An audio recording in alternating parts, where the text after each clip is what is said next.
Topic हम करते हैं, लेट्स से एक्सेप्शन हैंडलिंग। तो ये बहुत ही इंपॉर्टेंट टॉपिक है। लेट्स से एक्सेप्शन हैंडलिंग करके हमने एक क्लास बना लिया। अब व्हाट अबाउट एक्सेप्शन? सबसे पहले हमें समझना है कि एक्सेप्शंस क्या होती है। एक्सेप्शन एक टाइप का एरर होता है, या एरर तो नहीं बोल सकते, बट एक्सेप्शन जैसे होता है, हमारे पास एक एरर होती है। बहुत सारी चीजें आप मैनुअल टेस्टिंग में भी समझ सकते हैं। एरर, मिस्टेक, वार्निंग, सिमिलरली आपके एक्सेप्शंस। तो अगर हम मिस्टेक एरर की बात करें, तो अगर हमारे पास एरर है कहीं पे, तो इसका मतलब है कि हमारा प्रोग्राम एग्जीक्यूट नहीं होगा। ठीक है। मिस्टेक एक अनदर टाइप टर्मिनोलॉजीज होती हैं जिसके बारे में हमें नहीं सोचना, क्योंकि ये कहीं पे भी आ सकता है। वार्निंग होती है कि जिससे हमारा एग्जीक्यूशन तो रुकता तो नहीं है, बट हमें वार्निंग आती है कि ये चीज़ यूज़ नहीं हो रही है, वॉट एवर। एक्सेप्शन एक ऐसी चीज़ होती है कि वो कहीं पे भी आ सकती है, बट इसको हम हैंडल कर सकते हैं। मतलब कोड के थ्रू एक्सेप्शंस को हम लॉजिक बना के हैंडल कर सकते हैं, बट एरर को हम हैंडल नहीं कर सकते। तो बेसिकली हमें जो समझना है वो समझना किसमें है, एरर और एक्सेप्शंस में डिफरेंस समझना है। तो एरर जैसे क्या हो गई कि एरर की अगर हम बात करें, तो अभी ये प्रोग्राम में क्या है, एरर है। अगर इसको हम एग्जीक्यूट करेंगे तो ये प्रोग्राम रन नहीं होगा। तो इसको हम बोलेंगे एरर। जब तक एरर फिक्स नहीं करेंगे हम एग्जीक्यूट नहीं कर सकते। ठीक है। अब एक्सेप्शन की अगर हम बात करें, तो एक्सेप्शन जो होती है उसको अगर प्रोग्राम में है, तब भी हम प्रोग्राम को एग्जीक्यूट कर सकते हैं। लेकिन अब एक्सेप्शन बेसिकली टू टाइप की होती है। तो उस दोनों के जो डिफरेंशिएट करेंगे, तब हमें ज़्यादा डिटेल में पता चलेगा कि एक्चुअल में एक्सेप्शंस हैं क्या। तो बेसिकली एक्सेप्शंस टू टाइप की होती हैं। One is compile time exception, जिसको हम बोलते हैं चेक्ड एक्सेप्शन,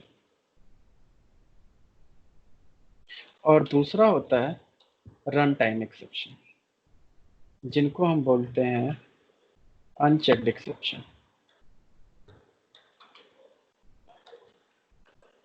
अब चेक्ड और अनचेक्ड एक्सेप्शन का मतलब ये होता है कि चेक्ड एक्सेप्शन जो होता है वो कंपाइलेशन टाइम पे ही हमें पता चल जाता है कि ये एक्सेप्शन पहले आप हैंडल करो, तभी आपका प्रोग्राम हम रन होने देंगे, अदरवाइज नहीं रन होने देंगे। बट अब वो एरर तो नहीं होगा, बट वो बताएगा कि this is the compilation time exception, और इसको हम हैंडल कर सकते हैं। तो जैसे फॉर एग्जाम्पल यहाँ पे हम बात करें कि लेट्स से कि मैंने यहाँ पे कोड लिखते हैं ना, जब हम थ्रेड डॉट स्लीप समथिंग, तो यहाँ पे हमने थ्रेड डॉट स्लीप 2000 जैसे लिखते हैं, तो ये यहाँ पे एरर दे रहा है, बट सिंटैक्स में कोई एरर नहीं है। तो यहाँ पे आ जाता है अनहैंडल्ड एक्सेप्शन टाइप इंटरप्टेड एक्सेप्शन। तो ये कह रहा है ये अनहैंडल्ड एक्सेप्शन है, इसको हैंडल करो। इसके लिए हम क्या करते हैं, यहाँ पे ऐड थ्रोज लगा देते हैं, तो ये एक्सेप्शन मेथड लेवल पे हैंडल हो जाता है, और फिर आप यहाँ पे आप जाके इसको प्रोग्राम को रन कर सकते हो। तो ये जो एक्सेप्शन हो गया, ये कंपाइलेशन टाइम पे ही हमें पता चल गया, इसलिए इसको हमने हैंडल कर लिया। तो ये जो एक्सेप्शन है ये हमारी क्या है, कंपाइलेशन टाइम एक्सेप्शन। ठीक है। तो कंपाइल टाइम एक्सेप्शंस भी इसको बोलते हैं। तो कंपाइल टाइम एक्सेप्शंस जो होती हैं, वो एक्सेप्शन लिखते समय भी, जैसे हम फाइल का पाथ दे रहे हैं और पाथ नहीं मिला, तो एट दैट मोमेंट हमें वहां पे भी exception input output exception throws करना पड़ता है। ठीक है। तो ये सारी एक्सेप्शंस हमारी जो हो गई कंपाइल टाइम पे, जो हमें कोड लिखते ही हमें पता चल जाएंगी। बट प्रॉब्लम तब आती है जब कंपाइलेशन टाइम एक्सेप्शन ना हो और रन टाइम एक्सेप्शन आए, तब सबसे ज्यादा चैलेंज आता है कि उसको हमें हैंडल कैसे करना है, क्योंकि वही सबसे मेन इंपॉर्टेंट टास्क होता है। अब एक्सेप्शन हैंडल की जरूरत है क्यों हमें? अब ये इतना ज्यादा इम्पोर्टेंट टॉपिक क्यों है हमारे लिए ऑटोमेशन में? ऑटोमेशन में इम्पोर्टेंट टॉपिक ये इसलिए होता है क्योंकि ऑटोमेशन का जो मीनिंग है, मतलब विदाउट ह्यूमन इंटरवेंशन हमारा कोई टास्क परफॉर्म हो। तो लेट्स से कि अगर आपने 1000 टेस्ट केसेस आपने ऑटोमेट कर रखे हैं, तो जनरली मैनेजमेंट के एक्सपेक्टेशंस क्या होंगे कि अगर ये सारी चीज़ें ऑटोमेटेड हैं, तो इसका मतलब ये हो गया कि इनको हम 24/7 any time we can utilize these scripts. इनको हम कभी भी एग्जीक्यूट कर सकते हैं विदाउट एनी मैनुअल इंटरवेंशन। तभी तो ऑटोमेशन का बेनिफिट है कि ओवरनाइट एग्जीक्यूशन हम कर सकते हैं, वीकेंड पे भी कर सकते हैं, कि जब किसी भी बंदों की जरूरत नहीं है, सिंपली मशीन में है, मशीन स्टार्ट होगा, वो ट्रिगर होगा, अपने आप एग्जीक्यूट होकर रिपोर्ट हमें मिल जाएगी। तो this is the advantage of automation testing. अब सपोज करो कि अगर आपने 1000 टेस्ट केसेस ऑटोमेट किया और आपने एग्जीक्यूशन ट्रिगर कर दिया, एग्जीक्यूशन हो रहा है, और समहाउ एप्लीकेशन की इशू की वजह से या फिर इन्वायरमेंट डाउन हो गया या कोई बग है, डिफेक्ट है, या फिर टेस्ट डेटा इशू हो गया या फाइल नहीं मिली, X Y Z multiple reason की वजह से आपका कोई भी एक स्क्रिप्ट फेल हो गया, लेट्स से 10th स्क्रिप्ट, आपने 1000 स्क्रिप्ट एग्जीक्यूट किया और उसमें से 10th स्क्रिप्ट जो थी वो फेल हो गई, 10th टेस्ट केस, तो क्या होगा वहां पे, एक्सेप्शन थ्रो आ जाएगा, और जब एक्सेप्शन आ जाती हैं तो फिर उस टाइम पे क्या होता है कि वो टेस्ट केस जहाँ पे फेल होता है उसके बाद का सारा एग्जीक्यूशन रुक जाता है, मतलब एग्जीक्यूशन वहीं पे हॉल्ट हो जाता है। तो अब प्रॉब्लम यहाँ पे है ना कि अगर आपने ओवरनाइट एग्जीक्यूशन के लिए लगाया और स्क्रिप्ट फेलियर के चांसेस तो हो ही सकते हैं, क्योंकि भाई एप्लीकेशन में चेंजेस हो रहे हैं, तभी तो हम रिग्रेशन कर रहे हैं, क्योंकि यही तो मेक श्योर करते हैं कि कोई भी इम्पैक्ट ना हो एग्जिस्टिंग सिस्टम पे। तो अगर इम्पैक्ट होगा तो एटलीस्ट ऑटोमेशन में वो डिफेक्ट पकड़ा जाता है। तो यही ऑटोमेशन का एडवांटेज है। अब उस टाइप से अगर आप सोच थिंकिंग हमारी है कि हमारी स्क्रिप्ट चलनी चाहिए एंड टू एंड, तो अगर डिफेक्ट की वजह से या कुछ भी ऐसी इश्यूज आए जिसकी वजह से हमारा टेस्ट केस फेल हो गया, तो टेस्ट केस का execution next test case continue नहीं कर पाएगा, तो फिर हमारी स्क्रिप्ट की कोई वर्थ नहीं है। क्योंकि ऐसा हो सकता है कि फिर आपने 10th स्क्रिप्ट फिक्स किया, फिर रन किया, हो सकता है कि 50th टेस्ट केस फिर फेल हो गया, अब फिर जाओगे, फिर उसको स्टॉप करोगे वहां पे, मतलब फिर से जाके फिक्स करोगे, फिर रन करोगे, हो सकता है फिर 55 टेस्ट केस आपका पास हुए, बस 56 वाला फिर फेल हो गया। तो ऐसे कब तक धक्का देके चलाओगे? तो ये एक इश्यू होता है। तो जिसकी वजह से हमें क्या करना है कि हमारी ऑटोमेशन की स्क्रिप्ट हमें रोबस्ट करनी होती है। हमारी ऑटोमेशन की स्क्रिप्ट तब तक रोबस्ट नहीं होगी जब तक उसके अंदर proper synchronization and proper exception handling नहीं हो रखी होगी। तो लॉजिकली क्या होना चाहिए कि हमारी स्क्रिप्ट जैसे 1000 टेस्ट केसेस हैं तो 1000 के 1000 एग्जीक्यूट होने चाहिए, भले ही सारे फेल हो जाएं, ठीक है, लेकिन एग्जीक्यूशन स्टॉप नहीं होना चाहिए। तो लॉजिकली हमें अपने ऑटोमेशन की स्क्रिप्ट को ऐसे डिजाइन करना चाहिए कि लेट से उसमें से कोई भी एक स्क्रिप्ट फेल होती है तो कोई बात नहीं, वो फेल मार्क करेगी, बट आगे एग्जीक्यूशन कंटिन्यू रखें। तो ये सारी चीजें कैसे पॉसिबल होंगी? एक्सेप्शन हैंडलिंग के थ्रू। कि जब भी कोई रन टाइम पे एक्सेप्शन आएगी, कि सपोज करो मोस्ट ऑफ द टाइम हमने अभी तक आपने क्या एक्सेप्शन फेस किया कि stale element not found exception, क्योंकि अगर आप सेम एप्लीकेशन की ऑटोमेशन कर रहे हो तो आपको जैसे वी टाइगर की, तो इसमें आपको डिफेक्ट्स बाद में नहीं मिलेंगे। अगर आपकी एक स्क्रिप्ट एक बार बन गई है तो फिर आपको ये डिफेक्ट नहीं मिलता है। रीजन क्यों? क्योंकि इसमें कोई चेंजेस तो हो नहीं रहा है। लेकिन जब रियल वर्ल्ड में आप काम करते हो तो वहाँ पे क्या हो गया, एप्लीकेशन में चेंजेस कंटिन्यूअसली होते रहते हैं, तो जिसकी वजह से मैक्सिमम चांसेस होते हैं कि प्रॉब्लम्स आ सकती हैं। जब प्रॉब्लम्स आएंगी तो इश्यूज तो होंगे ही होंगे, और उस टाइम पे हमारी स्क्रिप्ट फेल होंगी, लेकिन एग्जीक्यूशन स्टॉप नहीं होना चाहिए। कि अगर 1000 स्क्रिप्ट हमने रन किए, हो सकता है कि 100 फेल हो जाए, लेकिन एटलीस्ट 900 तो पास होंगे। तो 900 तो निकल गए, हमें 100 की ही एनालिसिस करनी होगी उस टाइम पे। तो अब हमें स्क्रिप्ट्स को रोबस्ट करने के लिए हमें एक्सेप्शन हैंडलिंग इसलिए सबसे ज़्यादा इम्पॉर्टेंट है। तो जब भी अगर कोई एक्सपीरियंस बंदा इंटरव्यू लेगा, ठीक है, या अगर आप खुद एक्सपीरियंस बंदे हो, तो आपको एक्सेप्शन हैंडलिंग प्रॉपर आनी चाहिए। आप ये नहीं बोल सकते कि हमने बहुत कम यूज़ किया, या ऐसे आप कोई कोई एक्सक्यूज नहीं दे सकते एक्सेप्शन हैंडलिंग के केस में आप इंटरव्यूअर को, ठीक है। तो इसलिए इस टॉपिक को ज़्यादा सीरियस रखना है, लेना है आपको। तो अब बात करेंगे सबसे पहले रन टाइम एक्सेप्शन की, जो सबसे ज़्यादा क्रूशियल होता है हमारे लिए, क्योंकि उसको रन टाइम पे ही हैंडल करना होता है। तो लेट्स से एक एग्जांपल है, बहुत फेमस होता है, जो आपको नेट वगैरह पे कहीं पे भी मिल जाता है, कि जैसे सपोज करो दो नंबर्स हैं हमारे पास। आप नंबर ले लो, let's say int a is equal to 6, दूसरा int b is equal to let's say 2, right. और यहाँ पे मैंने लिखा int c is equal to a divided by b, और यहाँ से मैंने प्रिंट कर दिया कि let's say division is equal to plus c. अब इसको अगर मैं रन करूँ यहाँ पे, इसको मैं कमेंट कर देता हूँ, इसकी ज़रूरत नहीं है, अननेसेसरी 2 सेकंड्स लेगा। तो इसको जैसे मैंने रन किया, आउटपुट आ गया 3, राइट। तो अब क्या हुआ कि यहाँ पे प्रोग्राम हमारा अभी तक सही चल रहा है, बट यहाँ पे अगर मैं अब 0 पास कर दूं तो यहाँ पे कोई कंपाइलेशन एरर नहीं है, कोई एरर नहीं है। लेकिन जैसे मैं इसको अब रन करूंगा तो प्रोग्राम क्या करेगा, एक्सेप्शन थ्रो कर दिया कि डिवाइडेड बाई 0 का, कि आप न किसी भी नंबर को 0 से डिवाइड नहीं कर सकते। तो जैसे यहाँ पे एक्सेप्शन आ गया, अब आगे का कोड हमारा इस लाइन में एक्सेप्शन आ गया कि लाइन नंबर 24th में, 24th में एरर आ गया, तो यहीं पे हमारी स्क्रिप्ट पॉज हो जाती है, एक तरीके से हॉल्ट हो जाती है। अब इसके नीचे का जो भी कोड है वो एग्जीक्यूट होगा ही नहीं। तो ये एक बैरियर हो गया हमारे लिए। तो अब हमें जब भी स्क्रिप्ट लिखेंगे हमें इस चीज़ों को सोच के चलना पड़ेगा कि कहाँ पे एक्सेप्शन आ सकती है और किस टाइप की एक्सेप्शन आ सकती है। तो साथ के साथ जब हम स्क्रिप्ट लिखेंगे साथ के साथ उसकी हैंडलिंग करके चलनी है हमें। तो लेट्स से कि हमें यहाँ पे पता है कि यहाँ पे हम डिवीजन परफॉर्म करने जा रहे हैं, और डिवीजन जब हम परफॉर्म करेंगे तो ऐसी सिचुएशन यहाँ पे बन सकती है कि ये जो दो नंबर आ रहे हैं, अगर मान लो कहीं से यूजर इनपुट कर रहा हो, कहीं एक्सेल से हम डेटा उठा रहे हैं और ये कैलकुलेशन परफॉर्म कर रहे हैं, तो ऐसे चांसेस बन सकते हैं यहाँ पे कि डिवीजन के टाइम पे अगर किसी ने 0 पास किया तो यहाँ पे ये स्क्रिप्ट एक्सेप्शन थ्रो कर देगा और बाकी की सारी चीज़ें हमारी हॉल्ट हो जाएंगी, एग्जीक्यूट नहीं होंगी। तो इस टाइम पे हमें रन टाइम पे कैसे एक्सेप्शंस को हैंडल करेंगे।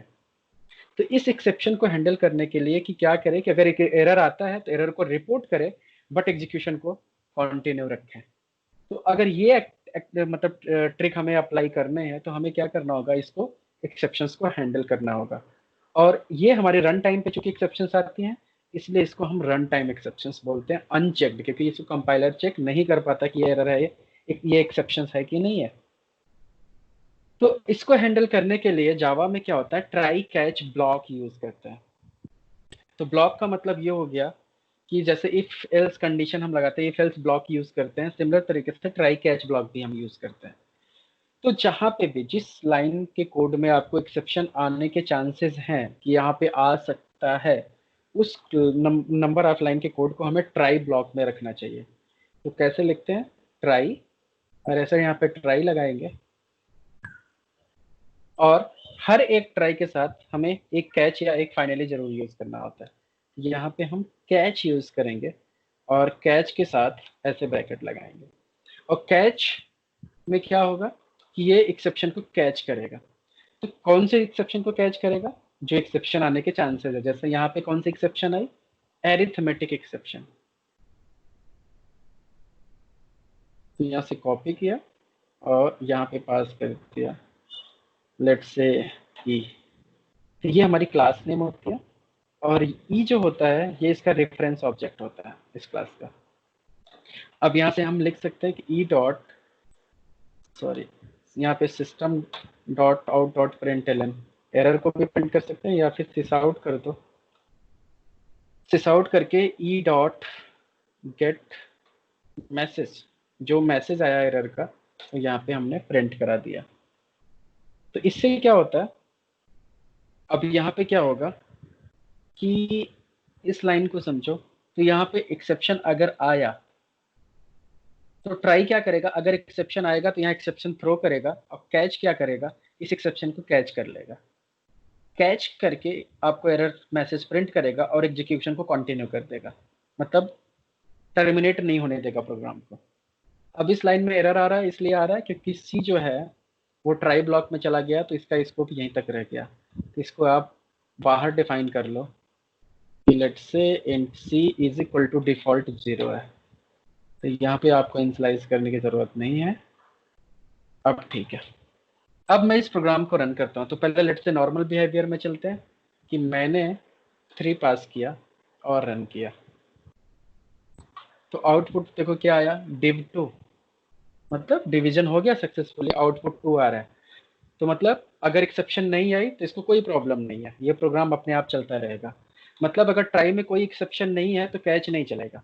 अगर ट्राई सक्सेसफुल एग्जीक्यूट हो गया, इसमें कोई एक्सेप्शन नहीं आया, तो कैच में कोड नहीं जाता, तो सीधे ट्राई सक्सेस होके सीधे आगे कोड मूव कर जाएगा और एग्जीक्यूशन कंटिन्यू रखेगा।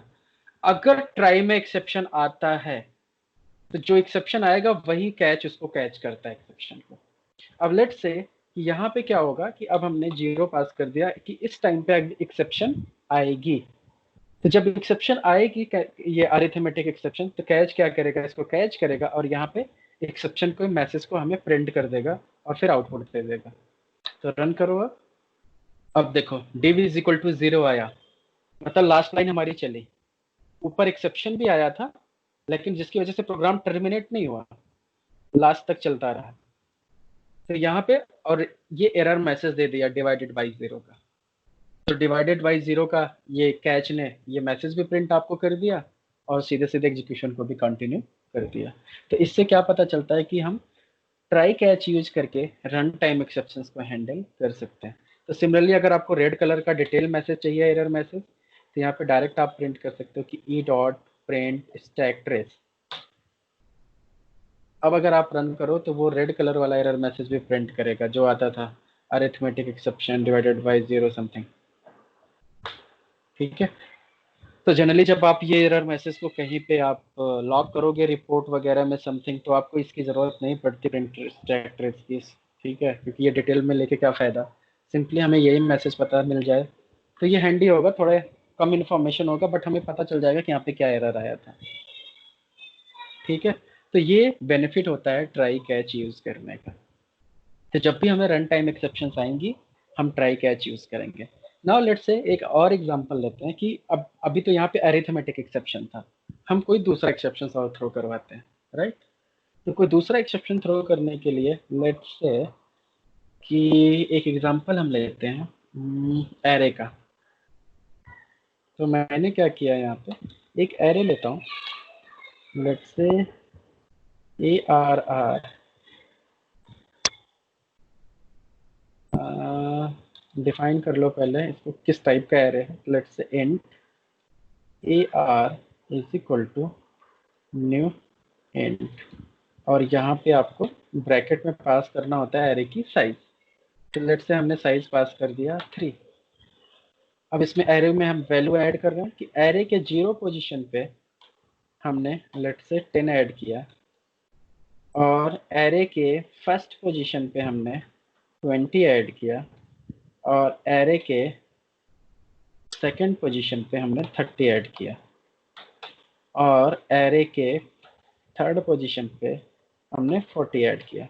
अब यहाँ पे क्या होगा प्रॉब्लम कि एरे के साइज हमने 3 डिफाइन की, तो इसमें सिर्फ 3 एलिमेंट ही स्टोर हो सकते हैं, मतलब 3 वैल्यूज ही स्टोर हो सकती हैं, चौथी नहीं होगी। मतलब ये लाइन जैसे रीड करेगा जेवीएम आपको एरर थ्रो कर देगा कि array index out of bound exception.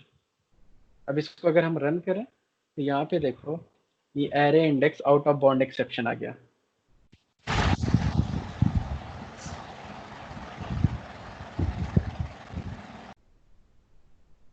तो इसका मतलब ये हो गया कि यहाँ पे एक्सेप्शन थ्रो हो गया कि एरे आउट ऑफ बाउंड इस लाइन में कि भाई आपने साइज 3 दिया था और फोर्थ वैल्यू क्यों डाल रहे हो आप, पॉसिबल नहीं है क्योंकि मेमोरी इतनी है 3। तो अब इस सिचुएशन को कैसे हैंडल किया जाए, क्योंकि ऊपर भी एक्सेप्शन आ गया, राइट। तो अब हम क्या करेंगे, अगर यहाँ से ये लाइन हटा दो तो कोई दिक्कत नहीं होगी, ये चलता रहेगा कोड। तो अब ये 0 का ये एक्सेप्शन आ रहा है क्योंकि डिवाइड बाय 0 ये कोड हमारा सही एग्जीक्यूट हो गया।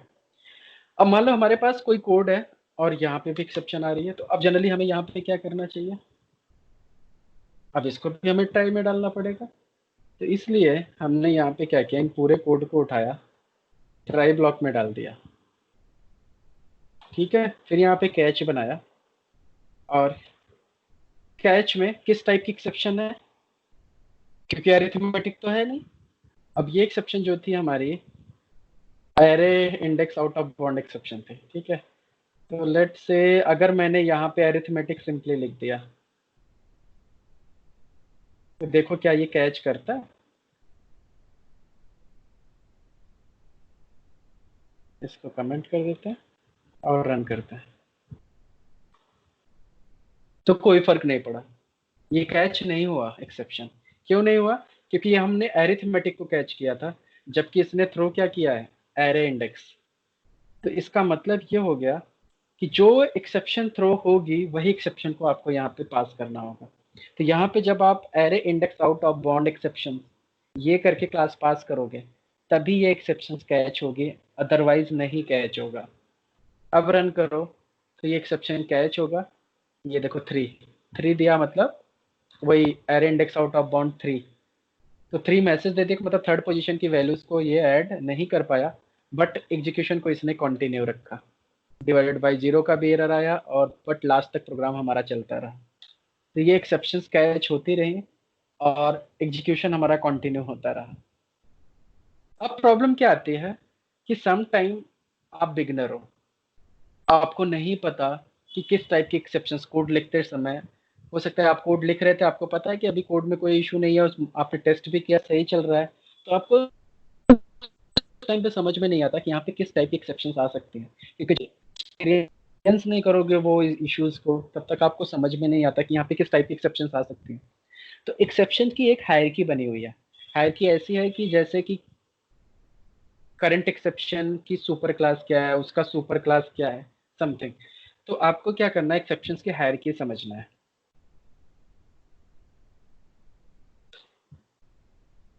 तो लेट्स से इसके इमेजेस में जाओ और लेट्स से इसको ओपन करो।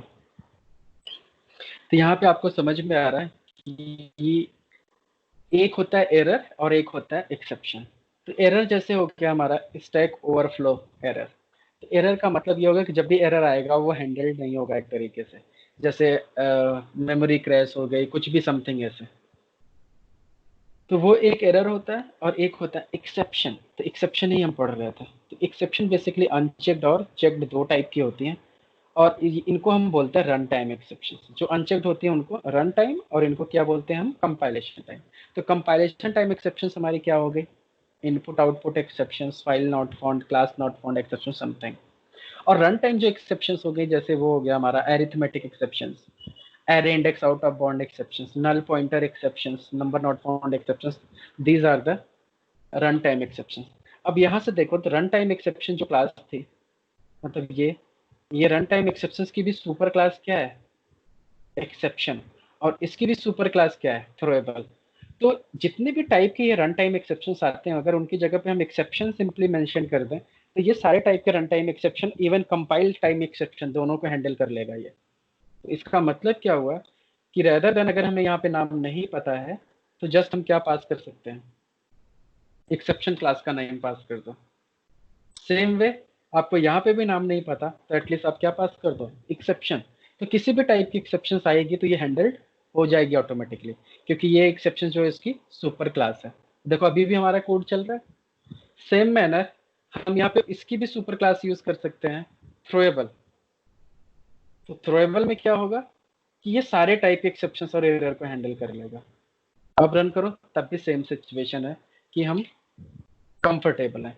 तो अगर आपको नहीं ज़्यादा पता है एरर के हायरार्की के बारे में कि किस टाइप की एक्सेप्शंस आएंगी नहीं आएंगी व्हाटएवर, तो at that moment either you can use exception और you can use the throwable. But best practice क्या होती है कि जनरली हमें स्पेसिफिक क्लास का ही एक्सेप्शन थ्रो करना चाहिए, थ्रोएबल और एक्सेप्शन रेयरली यूज करना चाहिए।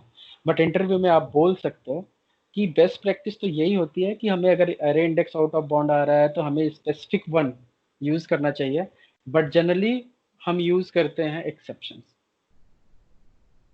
ठीक है, तो आप थ्रोएबल तो अवॉइड करो थोड़ा सा, बट एटलीस्ट एक्सेप्शन आप यूज कर सकते हो एवरीवेयर।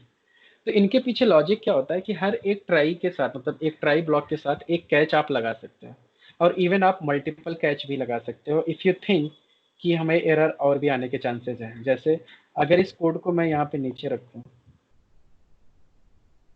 ABC के नीचे, ठीक है। अब मैं क्या करता हूँ कि लेट्स से इस कैच को उठाया, मैं इस ट्राई को भी हटा दिया, मतलब कोड हमारा एक ही जगह पे हो गया अब सारा। और अब एक ही कैच लगा दिया। तो यहाँ पे जनरली अगर स्पेसिफिक करना होगा तो आपको 2 कैच लिखने पड़ेंगे।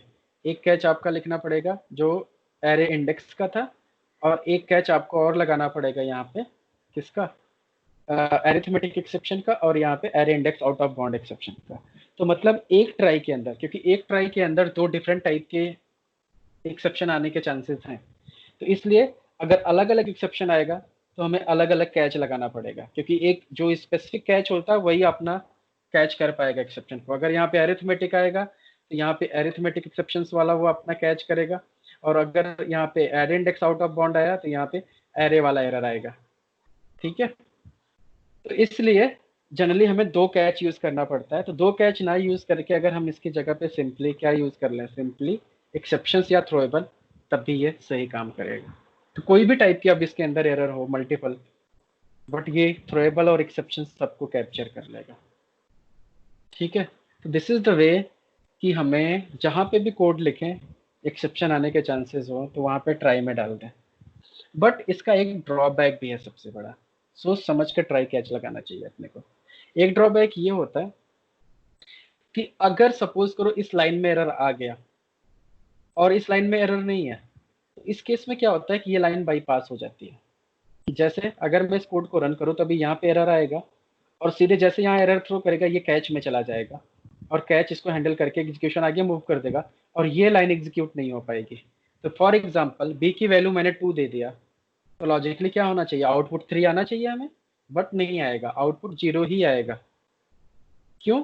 हुआ क्या कि इस लाइन में एक्सेप्शन थ्रो हुआ और ये सीधे कैच को ट्रांसफर कर दिया और ये लाइन स्किप हो गई। तो इसलिए हमें ये भी सोचना पड़ेगा कि अगर बहुत सारे बल्क में लाइन लिखी हुई हैं, तो आप अगर पूरे को ट्राई ब्लॉक में डाल दिया और नीचे एक कैच लिख दिया, तो अगर बीच में सेकंड लाइन पे भी एक्सेप्शन आ गया तो वो सीधे सीधे सारे बीच के कोड को स्किप कर जाएगा। तो इसलिए आपको स्मार्टली इसके बारे में सोचना होगा कि हमें कहाँ पे लगाना है, कहाँ पे नहीं लगाना है। तो खैर उसके बारे में हम आगे डिस्कस करेंगे अभी। तो अभी के केस में आपको समझ में आया कि रन टाइम एक्सेप्शंस को हैंडल करने के लिए हमें ट्राई और कैच यूज करना पड़ता है। कैच में स्पेसिफिक क्लासेस या मल्टीपल कैचेस, या फिर जो उसकी जगह पे हम एक्सेप्शन क्लास या थ्रोएबल यूज कर सकते हैं। ठीक है, तो एक ट्राई के साथ मल्टीपल कैच भी हम लगा सकते हैं। ठीक है, और एक ट्राई के साथ अब यहाँ पे एक और ब्लॉक होता है जिसका नाम होता है फाइनली ब्लॉक। तो फाइनली ब्लॉक जो होता है वो हमेशा ट्राई कैच के साथ ही लगता है, अगर कैच नहीं भी लिखते हो तब भी फाइनली चलता है। तो ट्राई के साथ तो आएगा ही आएगा फाइनली। तो ट्राई के साथ कैच लगा लो या फाइनली लगा लो, या ट्राई कैच फाइनली तीनों लगा सकते हो। तो फाइनली का मतलब क्या होता है कि चाहे एक्सेप्शन आए या ना आए, फाइनली जरूर एग्जीक्यूट होता है। तो फाइनली ब्लॉक का जो भी कोड होगा, एक्सेप्शन आए या ना आए, हर केस में फाइनली एग्जीक्यूट होगा ही होगा। तो यहाँ पे अभी एक्सेप्शन आ रहा है, रन करो, तब भी देखो फाइनली एग्जीक्यूट हुआ, आई एम फाइनली। और अगर यहाँ पे एक्सेप्शन नहीं भी है तब भी रन करो, तब भी देखो फाइनली चल रहा है। तो हर एक केस में फाइनली ब्लॉक का मतलब ये हो गया कि फाइनली ब्लॉक में जो भी कोड होगा वो चाहे ट्राई चले या कैच चले, हर एक केस में फाइनली जरूर चलेगा। तो फाइनली का बेसिकली यूज क्या होता है कि हम फाइनली को कब यूज करते हैं, या इसका पर्पस क्या है फाइनली यूज करने का। तो फाइनली एक ऑप्शनल होता है कि अगर आप चाहो तो यूज करो, नहीं चाहो तो मत यूज करो। बट अब इसकी रिक्वायरमेंट कहाँ पे होती है कि हमें कहाँ पे यूज करना चाहिए। तो फाइनली जनरली हम यूज करते हैं इन दैट सिचुएशन कि सपोज करो कि हमने क्या किया कि ऊपर किसी टेस्ट केस में हमने फिफ्थ टेस्ट केस में डेटाबेस का कनेक्शन बनाया। अब कुछ डेटाबेस के कनेक्शन ऐसे होते हैं कि एप्लीकेशन में एक यूजर से एक ही कनेक्शन बनता है, अगर दूसरी बार फिर से कनेक्शन बनाने की कोशिश करोगे तो वो बताएगा कनेक्शन ऑलरेडी एग्जिस्ट, दोबारा डीबी का कनेक्शन बनाने नहीं देगा।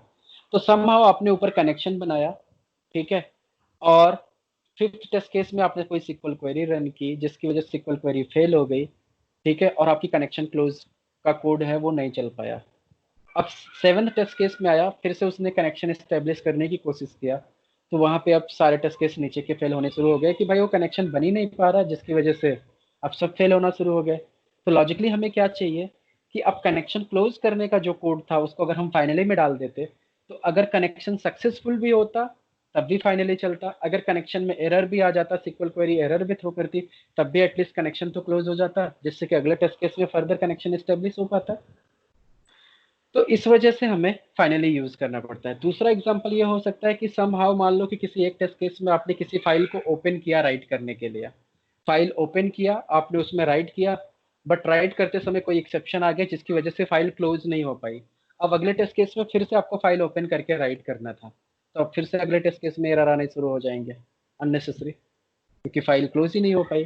तो उस फाइल को भी क्लोज करने का कोड अगर हम फाइनली में लिखें तो चाहे कोड सक्सेसफुल राइट भी हो तब भी फाइल क्लोज होगी, नहीं भी राइट हुआ तब भी फाइल क्लोज होगी। तो इस टाइप के एग्जांपल्स को आप ले सकते हो फाइनली के लिए। अगर इस टाइप के सिचुएशंस आपके पास कुछ भी ऐसा सिचुएशन बनता है कि हर एक केस में आपको पर्टिकुलर कोई भी कोड एग्जीक्यूट करना ही करना है, तो उस चीज को आप फाइनली में डाल सकते हो। जैसे सपोज करो आपको ब्राउजर क्लोज करना है, कि लॉग आउट करके ब्राउजर क्लोज करना है, लॉग आउट हो या ना हो लेकिन आपका ब्राउजर क्लोज करेगा ही फाइनली, कि टेस्ट केस का जैसे एंड खत्म होता है ब्राउजर क्लोज हो जाए, फिर अगला टेस्ट केस शुरू होता है, वहां से फिर ब्राउजर अपना लॉन्च करे, समथिंग कुछ भी, या लॉग आउट का कोड आप डाल सकते हो। तो जहां से भी आपको जो चीज, जैसे भी आप टेस्ट केसेस को डिजाइन करते हो, आपको खुद समझना पड़ेगा कि ये चीज हमारे लिए मैंडेटरी है, हर एक केस में ये रन होना है, तो इसलिए उसको हमें वहां पे फाइनली में उसको डाल सकते हैं।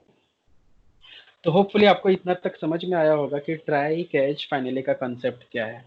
अब बात करते हैं, यहाँ पे एक साथ के साथ इंटरव्यू का क्वेश्चन भी आता है। यहाँ पे लोग पूछते हैं कि what is difference between final and finally. ठीक है, फाइनल एंड फाइनलाइज्ड भी एक होता है। ठीक है, चलो वो भी बता देता हूँ। तो final, finalised, final, finally and finalised, अब तीनों में डिफरेंस क्या होता है? तो फाइनल आपको पता है कि एक कीवर्ड होता है जो कि आप किसी वेरिएबल के आगे डिफाइन कर दिया। तो फाइनल करके अगर आपने किसी वेरिएबल को डिफाइन किया, final int a is equal to 5, तो इसका मतलब ये हो जाता है कि इस ए की वैल्यू अब कभी भी चेंज नहीं होगी। ये फाइनल हो गया, ये कांस्टेंट हो गया। अब ए की वैल्यू मतलब 5 ही हमेशा रहेगी, रन टाइम पे इसकी वैल्यू चेंज नहीं होगी। अगर किसी मेथड को आपने फाइनली डिफाइन किया कि लेट्स से फाइनल वॉइड कैलसी समथिंग, अगर आपने एक ऐसा मेथड बना लिया, तो ये मेथड कभी भी ओवर, क्या होगा, ओवरराइड नहीं होगी। ठीक है, तो ये मेथड कभी भी ओवरराइड नहीं हो सकती। सिमिलर मैनर अगर आपने फाइनल करके किसी क्लास को डिफाइन किया कि final let's say class A B C, तो ये क्लास कभी एक्सटेंड नहीं हो सकती। This is the concept of final. Variable के केस में वेरिएबल की वैल्यू नहीं चेंज होगी, मेथड के आगे फाइनल लगाया तो वो मेथड कभी ओवरराइड नहीं होगा, और अगर क्लास के आगे आपने फाइनल लिख दिया तो वो क्लास कभी एक्सटेंड नहीं हो सकती, जैसे एब्स्ट्रैक्ट नहीं, एब्स्ट्रैक्ट तो होती है। तो फाइनल, अगर किसी क्लास को एक्सटेंड होने से रोकना है तो you can use final keyword. And finally is a block, you can use this block with the try catch in exception handling, कि अगर हमें कुछ सर्टेन लाइन ऑफ कोड को एग्जीक्यूट कराना ही कराना है, तो इन दैट मोमेंट आपको वो कोड फाइनली ब्लॉक में डालना चाहिए। अब एक आता है यहाँ पे फाइनलाइज। तो एक मेथड होता है कि जैसे जब भी कोई मेथड हम डिफाइन करते हैं तो उस मेथड को फाइनलाइज्ड या सिंक्रोनाइज्ड, ठीक है, सिंक्रोनाइज्ड या फाइनलाइज्ड करके हम मेथड को डिफाइन करते हैं। तो सिंक्रोनाइज्ड का मतलब ये हो गया कि अगर कंकरेंटली मल्टीपल यूजर्स उसको एक साथ हिट करने की कोशिश करते हैं, एक साथ एक्सेस करने की कोशिश करते हैं, तो वो क्या करता है, क्यूज बना देता है, एक क्यूज बना देगा, और फर्स्ट कम फर्स्ट सर्व के बेस पे जब वो रिलीज करेगा तभी वो उस चीज को वो दूसरी थ्रेड उसको आके एक्सेस करेगा। सिमिलर कंसेप्ट में फाइनलाइज्ड भी यही होता है कि अगर मेथड एक बार वो जब तक प्रॉपर पूरा का पूरा एग्जीक्यूट नहीं हो जाती तब तक उसके दूसरी बार उसको एक्सेस नहीं किया जा सकता। इसके एक और भी टर्म्स होती हैं फाइनलाइज्ड के, कि इसको हमें कब यूज करना चाहिए, बट बहुत रेयर यूज है, बट लेकिन इसको हम लेटर ऑन जावा के एज टॉपिक में समझाएंगे, सिंक्रोनाइज्ड, फाइनलाइज्ड और इसके और भी क्या बेनिफिट्स होते हैं। ठीक है, बट अभी के लिए यहाँ पे हमें समझना है सिंपल, क्योंकि फाइनल का आगे यूज नहीं होना है, तो इसलिए मैंने फाइनल और फाइनली यहाँ पे आपको क्लियर कर दिया। ठीक है, अब नेक्स्ट एक क्वेश्चन इंटरव्यू का यहाँ पे और आ सकता है कि अगर हमने ट्राई के अंदर रिटर्न लगा दिया या कैच के अंदर रिटर्न लगा दिया, तो समहाउ रिटर्न जब हम लिखते हैं, let's say return A 5 something, अगर हमने ये रिटर्न लगा दिया तो जनरली कोड क्या होगा कि यहाँ से रीड करेगा और रिटर्न कर दिया तो मतलब ये वापस चला जाएगा, नीचे का कोड एग्जीक्यूट नहीं होता। रिटर्न का ये कंसेप्ट होता है। तो अगर हम ट्राई या कैच में ऐसे रिटर्न लिख दें तो क्या फाइनली एग्जीक्यूट होगा, ये इंटरव्यूअर पूछता है, क्योंकि जनरली क्या होगा कि वो तो रिटर्न कर जाएगा तो फाइनली तक तो कोड जाएगा नहीं। लेकिन नहीं, फाइनली तब भी एग्जीक्यूट होगा। तो रिटर्न से फाइनली को कोई मतलब नहीं है। फिर इंटरव्यूअर यहाँ से एक क्वेश्चन और पूछ सकता है कि कोई ऐसा वे है कि हम फाइनली को एग्जीक्यूट करने से रोक सकते हैं, क्योंकि फाइनली हर केस में एग्जीक्यूट हो रहा है, इवन रिटर्न लगाने पे भी हो रहा है। तो हमारे पास कोई ऐसा वर्क अराउंड है कि हम फाइनली को एग्जीक्यूट होने से रोक पाए? यस। उस केस में हमें क्या करना होगा कि फाइनली से पहले कहीं पे भी, जहां पे भी अगर आपने कोड में लिख दिया सिस्टम डॉट एग्जिट, तो एग्जिट जैसे ही लिखोगे आप, जैसे ये लाइट जेवीएम रीड करता है वहीं पे प्रोग्राम को टर्मिनेट कर देता है। तो मतलब फोर्सफुली अगर आपको, जैसे आप रन करते हो प्रोग्राम को, यहाँ से जो रेड कलर का ये बटन होता है इसको प्रेस कर देते हो तो प्रोग्राम आपका टर्मिनेट हो जाता है फोर्सफुली। सिमिलर मैनर यहाँ पे ये है, जब भी ये लाइन रीड होगी आपका प्रोग्राम वहीं पे एग्जीक्यूशन स्टॉप हो जाएगा, उसके नीचे जाएगा ही नहीं, चाहे जो हो जाए। तो जस्ट हम ये लाइन यूज करके ही हम फाइनली को रोक सकते हैं, अदरवाइज नहीं।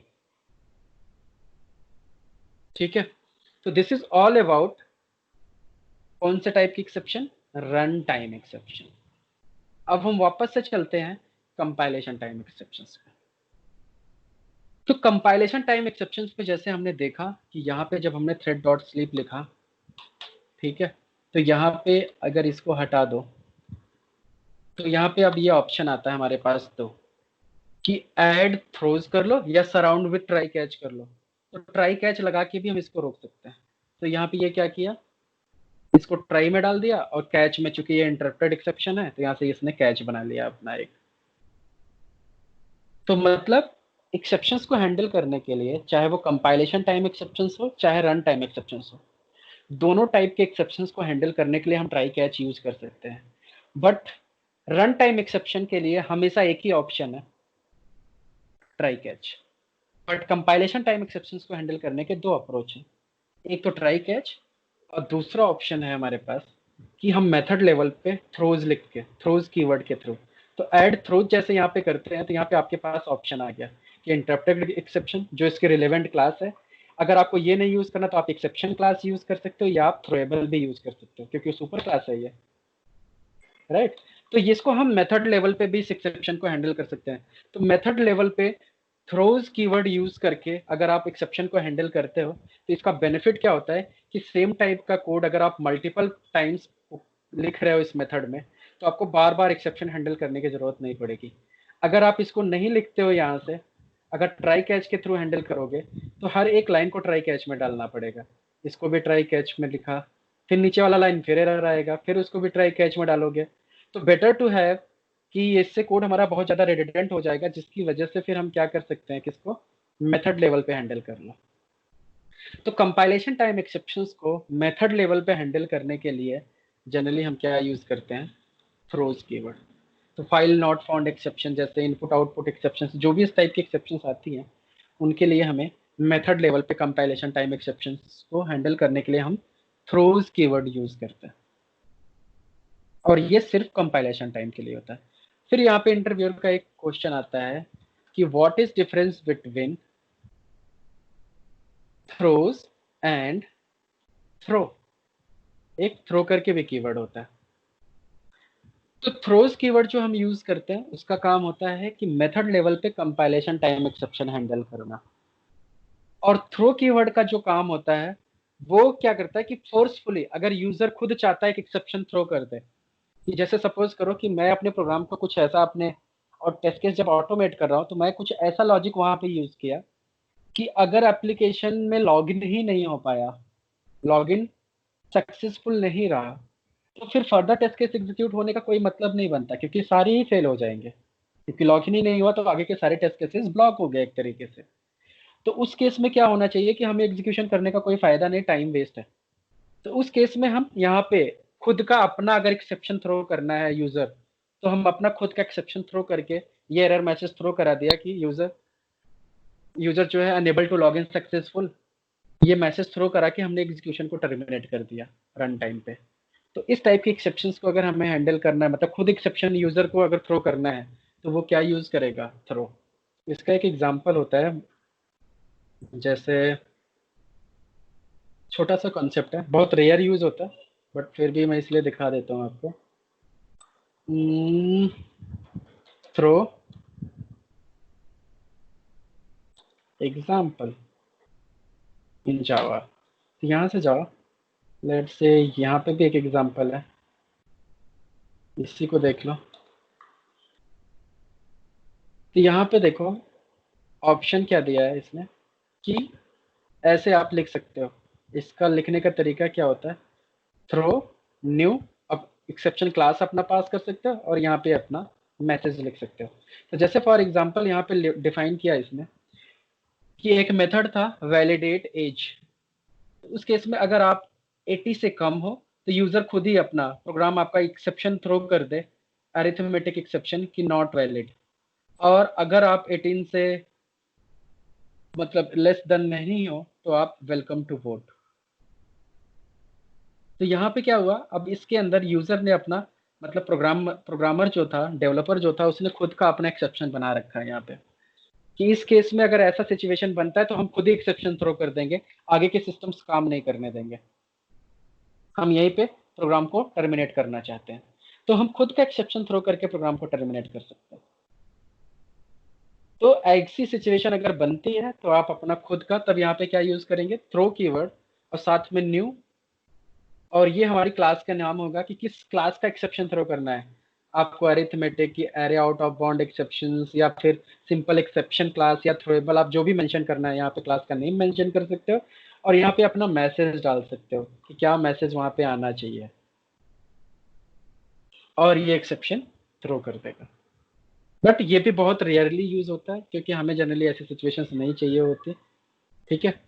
बट अगर इंटरव्यूअर पूछता है कि थ्रो और थ्रोज में डिफरेंस, तो थ्रोज जो होता है वो मेथड लेवल पे एक्सेप्शंस को हैंडल करता है, जबकि थ्रो जो होता है वो एक्सेप्शन थ्रो करता है। तो डेवलपर खुद अपना एक्सेप्शन थ्रो करा सकता है यूजिंग थ्रो कीवर्ड। तो ये हुआ हमारा ऑल अबाउट एक्सेप्शन हैंडलिंग। तो इसमें बहुत सारे इंटरव्यू के क्वेश्चन आंसर बनते हैं कि what is exceptions, type of exceptions, try catch क्या होता है, ट्राई के साथ कितने कैच लगा सकते हैं, कि अगर कैच नहीं लगाया तो क्या होगा, क्या अकेला ट्राई चल सकता है, क्या अकेला कैच चल सकता है, क्या ट्राई कैच के साथ हम मल्टीपल फाइनली लगा सकते हैं या मल्टीपल कैच लगा सकते हैं या ट्राई के अंदर ट्राई लगा सकते हैं। तो ऐसे बहुत सारे परमुटेशन और कॉम्बिनेशन चीजें हो सकती हैं आपको इंटरव्यू में पूछा जा सके। तो इसको आप सीरियसली पढ़ो क्योंकि ये यूजफुल भी है और इंटरव्यू में पूछी जाने वाली। अब आते हैं कि इसको हम रियल टाइम इंप्लीमेंट कैसे करेंगे अपने फ्रेमवर्क में। तो लेट से अभी तक हमने जो फ्रेमवर्क पढ़ा है उसमें इंप्लीमेंट करने की कोशिश करते हैं, हालांकि वो लॉजिकल वे नहीं है बट एटलीस्ट आपको कुछ समझ में आएगा। तो यहाँ पे जो हमने फ्रेमवर्क बनाया था, अब इसके अंदर भी हर एक टेस्ट केस में हमने कोड लिखना स्टार्ट किया है। तो यहाँ पे हमें क्या करना चाहिए कि हर एक केस में, जैसे इस दो लाइन में अगर यहाँ पे एक्सेप्शन आने के चांसेस आपको लगते हैं, यहाँ पे कहीं पे भी एक्सेप्शन आने के चांसेस लगते हैं, तो जनरली हमें यहाँ पे क्या करना चाहिए, हर एक केस के अंदर, मतलब क्योंकि हमारे कोड को छोटा छोटा लिखा हुआ है यहाँ पे, हर एक टेस्ट केस को छोटे छोटे पीसेस में लिख रखा है, तो जनरली यहाँ पे हर एक टेस्ट केस को हम ट्राई ब्लॉक में डाल सकते हैं। इसको ट्राई में डाल दो और यहाँ पे ऐसे कैच, इसके नीचे भी ट्राई और यहाँ पे कैच। कैच में लेट से आपने दे दिया एक्सेप्शन ई और यहाँ पे आप प्रिंट कर दो एक्सेप्शन में। तो एक्सेप्शन के अंदर जब आप यहाँ पे जाओ तो इसी फेल्ड वाले को फिर से यहाँ पे डाल दो और यहाँ पे फेल्ड लिख दो और फेल्ड के साथ में आप ये मैसेज भी प्रिंट करा दो कि क्या एरर आया था। तो ई डॉट गेट मैसेज, तो ये आपको एरर मैसेज भी देता जाएगा। अब ऐसे ही हर एक टेस्ट केस में हम ट्राई कैच लगाते चले जाएंगे। This is the one way जो हमने फ्रेमवर्क यूज किया है, यहाँ पे यही एक पैटर्न है। बट अगर आपने जो नॉर्मल तरीके से कोड लिखा था उसमें एक्सेप्शन हैंडलिंग लिखना हो तो कैसे लिखेंगे। जैसे सपोज करो कि हमने एक बड़ा सा कोड लिखा था, लॉग इन सपोज करो, इतना बड़ा सा हमने कोड लिखा है। अब इस कोड में हर एक लाइन में एक्सेप्शन आने के चांसेस है।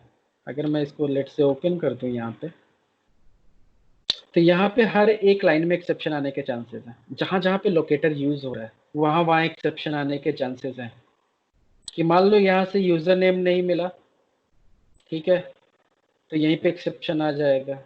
यहाँ पासवर्ड नहीं मिला तो यहाँ भी एक्सेप्शन आ सकता है, यहाँ पे भी पासवर्ड नहीं मिला उसको अगर लोकेटर, यहाँ एक्सेप्शन आ जाएगा। तो देखा जाए तो यहाँ पे हर एक लाइन में एक्सेप्शन आने के चांसेस है। तो यहाँ पे अपने को स्ट्रेटजी बनानी पड़ेगी एक्सेप्शन की। एक तो केस ये हो सकता है कि हर लाइन को फिर ट्राई कैच में डालो, इससे कोड आपका बहुत ज्यादा बल्कि हो जाएगा, जो कि अच्छी बात नहीं है, ऐसे हमें नहीं करना चाहिए। तो इस सिचुएशन में हमें क्या सोचना पड़ेगा कि हमें ग्रुपिंग करनी पड़ेगी। ग्रुपिंग का मतलब ये हो गया कि जैसे सपोज करो कि यहाँ से हमारा कोड लॉगिन का है, तो लॉगिन के लिए 3 चीज मैंडेटरी है कि यूजर आईडी, पासवर्ड और लॉगिन बटन। अगर इन तीनों में से कुछ भी एक फेल होता है, यूजर नेम अगर सही नहीं मिला या पासवर्ड नहीं मिला या लॉगिन बटन नहीं मिला, तीनों में से कुछ भी फेल होगा तो डेफिनेटली वो लॉगिन नहीं होने देगा। तो यहाँ पे अब ये तीनों चीज आपस में डिपेंड है, मतलब बिना तीनों के फंक्शनैलिटी कंप्लीट नहीं होती। तो इन तीनों को हमें क्या चाहिए, एक ट्राई में डाल सकते हैं। तो यहाँ से इन तीनों को उठाओ और लॉगिन बटन तक का कोड जो है उसको हम यहाँ पे डाल सकते हैं और यहाँ पे कैच लगा सकते हैं।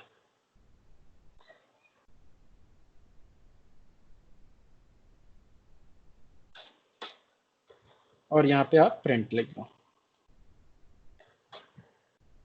तो ऐसे हम लॉजिक यहाँ पे यूज कर सकते हैं।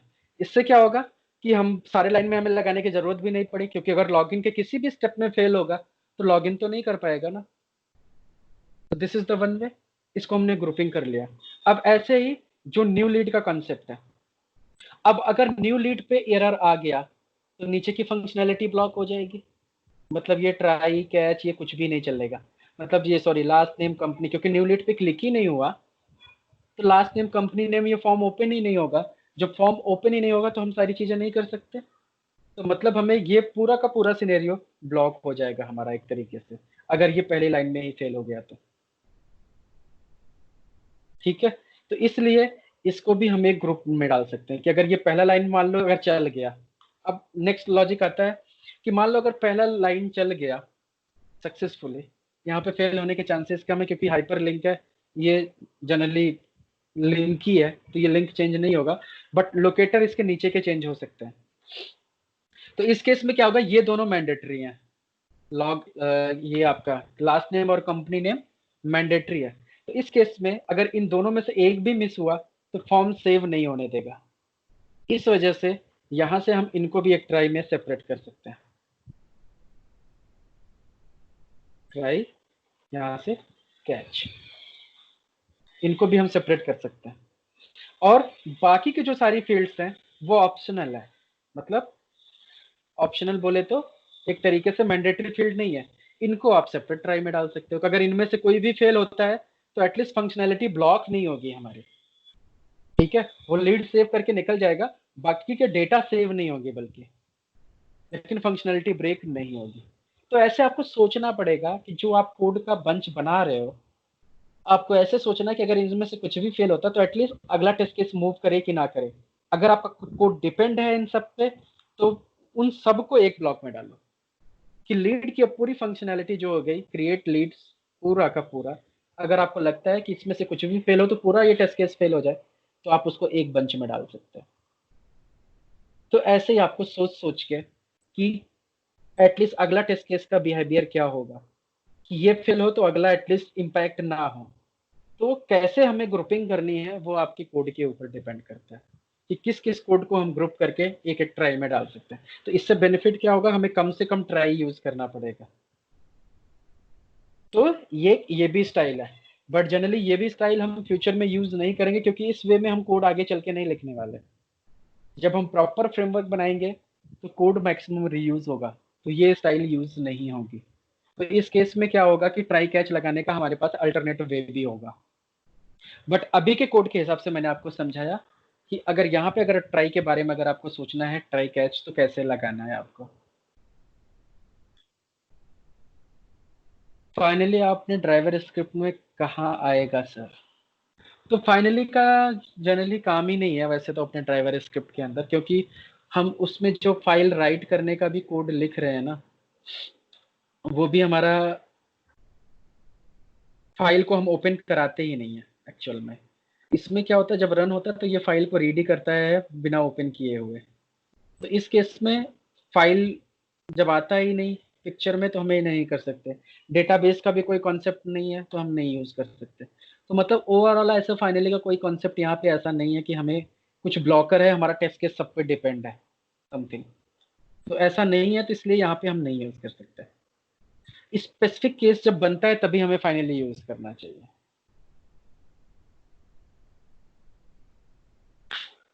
तो जहां पे सिचुएशन बनेगी मैं आपको बताऊंगा आगे चल के फ्रेमवर्क में। ठीक है, और किसी को कोई डाउट कोई क्वेश्चन हो तो पूछो, अदरवाइज आज का हमने लगभग कर लिया है। सर वो और आगे एक क्वेश्चन और पूछते हैं कि सिलेनियम के एक्सेप्शंस बताओ और जावा